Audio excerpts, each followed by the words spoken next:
जय श्री कृष्णा, राधे राधे जी। आप सबका आपके अपने चैनल सुनीता भक्ति में हार्दिक स्वागत है। भगवान श्री हरि आपकी समस्त मनोकामनाएं पूर्ण करे। तो आइए भक्तों, भगवान श्री कृष्ण का ध्यान करते हुए आगे की कथा को प्रारंभ करते हैं। फिर उसके बाद पुलस्त्य जी कहते हैं कि हे राजन, पूर्व काल की बात है। बृहत नामक कल्प में धर्ममूर्ति नाम के एक राजा थे, जिनकी इंद्र के साथ मित्रता हो गई तो उन्होंने सहस्त्रों दैत्यों का वध कर दिया था। और फिर सूर्य और चंद्रमा भी उनके तेज के सामने प्रभाहीन जान पड़ते थे, तो उन्होंने सैकड़ों शत्रुओं को परास्त किया। वे अपनी इच्छा अनुसार रूप धारण कर सकते थे और मनुष्य से उनकी कभी पराजय नहीं हुई थी। तो उनकी पत्नी का नाम भी भानुमति था। वह त्रिभुवन में सबसे सुंदरी थी। उसने लक्ष्मी की भांति अपने रूप से देव सुंदरियों को भी मात कर दिया था। भानुमति ही राजा की पटरानी थी। वे उसे प्राणों से भी बढ़कर मानते थे। जब एक दिन राजसभा में बैठे हुए महाराज धर्ममूर्ति ने विस्मय विमुग्ध होकर अपने पुरोहित मुनिश्रेष्ठ वशिष्ठ को प्रणाम करके पूछा कि हे भगवान, किस धर्म के प्रभाव से मुझे सर्वोत्तम लक्ष्मी की प्राप्ति हुई है? मेरे शरीर में जो सदा उत्तम और विपुल तेज भरा रहता है, इसका क्या कारण है? तो इस पर वशिष्ठ जी कहने लगे कि हे राजन, प्राचीन काल में एक लीलावती नाम की वेश्या थी, जो सदा भगवान शंकर के भजन में तत्पर रहती थी। एक बार जब उसने पुष्कर में चतुर्दशी को नमक का पहाड़ बनाकर सोने की देव प्रतिमा के साथ विधि पूर्वक दान किया था, तो सुध नाम का एक सुनार था, जो लीलावती के घर में नौकर का काम किया करता था। उसी ने बड़ी श्रद्धा के साथ मुख्य मुख्य देवताओं की स्वर्णमय प्रतिमाएं बनाई थी, जो देखने में अत्यंत सुंदर तथा शोभा संपन्न थी। धर्म का काम समझाकर उसने उन प्रतिमाओं को बनाने की मजदूरी नहीं ली थी।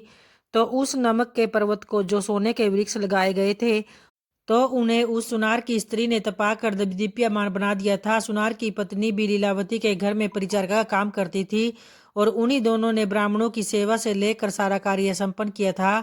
फिर उसके बाद दीर्घकाल के पश्चात लीलावती वेश्या सब पापों से मुक्त होकर शिवजी के धाम को चली गई, तथा वह सुनार जो दरिद्र होने पर भी अत्यंत सात्विक था और जिसने वेश्या से मजदूरी नहीं ली थी, तो उसी पुण्य के प्रभाव से आप सातों द्वीपों के स्वामी तथा हजारों सूर्यों के समान तेजस्वी हुए। सुनार की ही भांति उसकी पत्नी ने भी सोने के वृक्षों और देव मूर्तियों को कांतिमान बना दिया, इसलिए वही आपकी महारानी भानुमति हुई है। प्रतिमाओं को जगमग बनाने के कारण महारानी का रूप अत्यंत सुंदर हुआ, और उसी पुण्य के प्रभाव से आप मनुष्य लोक में अपराजित हुए। तो फिर उसके बाद पुलस्त्य जी कहते हैं कि राजा धर्ममूर्ति ने बहुत अच्छा कहकर वशिष्ठ जी के वचनों का आदर किया और अनाज आदि के पर्वत बनाकर उन सब का विधि पूर्वक दान किया। उसके पश्चात वे देवताओं से पूजित होकर महादेव जी के परम धाम को चले गए। जो भी मनुष्य इस प्रसंग का भक्ति पूर्वक श्रवण करता है, वह भी पाप रहित होकर स्वर्गलोक में जाता है। अतः हे राजन, अनादि पर्वत के दान का पाठ मात्र करने से दुखों का नाश हो जाता है। और फिर जो इस पुष्कर क्षेत्र में संचित होकर सब प्रकार के पर्वतों का स्वयं दान करता है, उसको मिलने वाले फल का क्या वर्णन हो सकता है।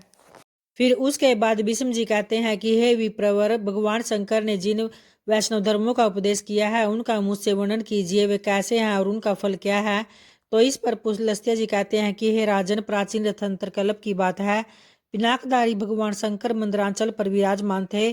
तो उस समय महात्मा ब्रह्मा जी ने स्वयं ही उनके पास जाकर पूछा कि हे परमेश्वर, थोड़ी सी तपस्या से मनुष्य को मोक्ष की प्राप्ति कैसे हो सकती है? तो ब्रह्मा जी के इस प्रकार प्रश्न करने पर जगत की उत्पत्ति एवं वृद्धि करने वाले विश्वात्मा उमानाथ शिव मन को प्रिय लगने वाले वचन बोले।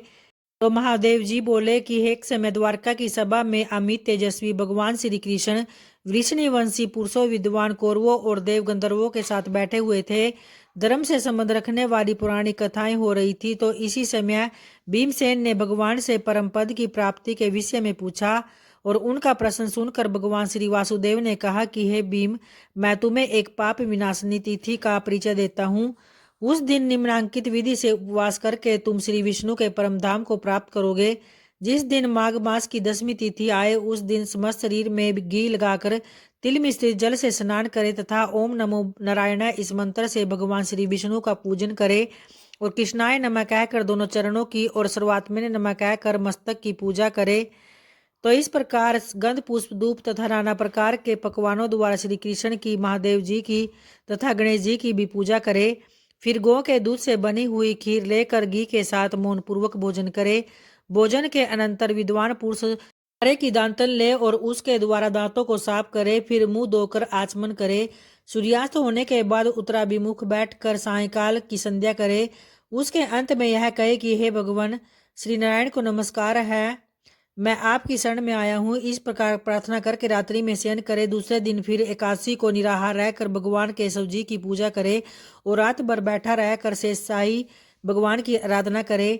फिर अग्नि में घी की आहुति देकर प्रार्थना करे कि हे पुंडरीकाक्ष, मैं द्वादशी को श्रेष्ठ ब्राह्मणों के साथ ही खीर का भोजन करूंगा। मेरा यह व्रत निर्विघ्न पूर्वक पूर्ण हो। यह कहकर इतिहास पुराण की कथा सुनने के पश्चात शयन करे और सवेरे होने पर नदी में जाकर प्रसन्नता पूर्वक स्नान करे। पाखंडियों के संसर्ग से दूर रहे। विधि पूर्वक संध्योपासन करके पितरों का तर्पण करे। फिर शेष शाही भगवान को प्रणाम करके घर के सामने भक्ति पूर्वक एक मंडप का निर्माण करे। उसके भीतर 4 हाथ की सुंदर वेदी बनवाए।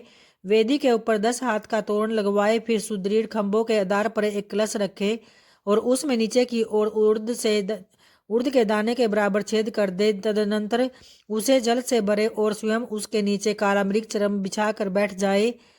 कलश से गिरती हुई धारा को सारी रात अपने मस्तक पर धारण करे। वेद वेता ब्राह्मणों ने धाराओं की अधिकता के अनुपात से फल में भी अधिकता बतलाई है, तो इसलिए व्रत करने वाले द्विज को चाहिए कि प्रयत्न पूर्वक उसे धारण करे। दक्षिण दिशा की ओर अर्धचंद्र के समान, पश्चिम की ओर गोल तथा उत्तर की ओर पीपल के पत्ते की आकृति का मंडल बनवाए। फिर वैष्णव द्विज को मध्यम में कमल के आकार का मंडल बनवाना चाहिए। पूर्व की ओर जो वेदी का स्थान है उसके दक्षिण ओर भी एक दूसरी वेदी बनवाए। भगवान श्री विष्णु के ध्यान में तत्पर होकर पूर्वक जल की धारा को बराबर मस्तक पर धारण करे। तो इस तरह से भक्तों आज की फाल्गुन मास की कथा अध्याय यही संपन्न होता है। तो प्रेम से बोलिए भगवान श्री हरि की जय, माता लक्ष्मी की जय। और आइए अब तुलसी माता का ध्यान करते हुए उनकी आरती का श्रवण करते हैं। जय तुलसी माता मैया, जय तुलसी माता, सब जग की सुखदाता, सबकी वर माता। मैया जय तुलसी माता, सब योगों से ऊपर, सब रोगों से ऊपर, रज से रक्षा करके सबकी भवत्राता। मैया जय तुलसी माता। बटु पुत्री है श्यामा की, सुरवल्ली है ग्राम्या, विष्णु प्रिया जो नर तुमको सेवे, सो नर तर जाता। मैया जय तुलसी माता। हरि के शीस विराजत, त्रिभुवन से हो वंदित, पतित जनों की तारिणी तुम हो विख्याता। मैया जय तुलसी माता। कर जन्म विजन में आई, दिव्य भवन में मानव लोक तुम्ही से सुख संपत्ति पाता। मैया जय तुलसी माता। हरि को तुम अति प्यारी, श्याम वरण सुकुमारी, प्रेम अजब है उनका तुमसे कैसा नाता। मैया जय तुलसी माता। हमारी विपद हरो तुम कृपा करो माता। मैया जय तुलसी माता, सब जग की सुखदाता, सबकी वर माता। मैया जय तुलसी माता। मैया जय तुलसी माता। जय तुलसी माता की। धन्यवाद भक्तों।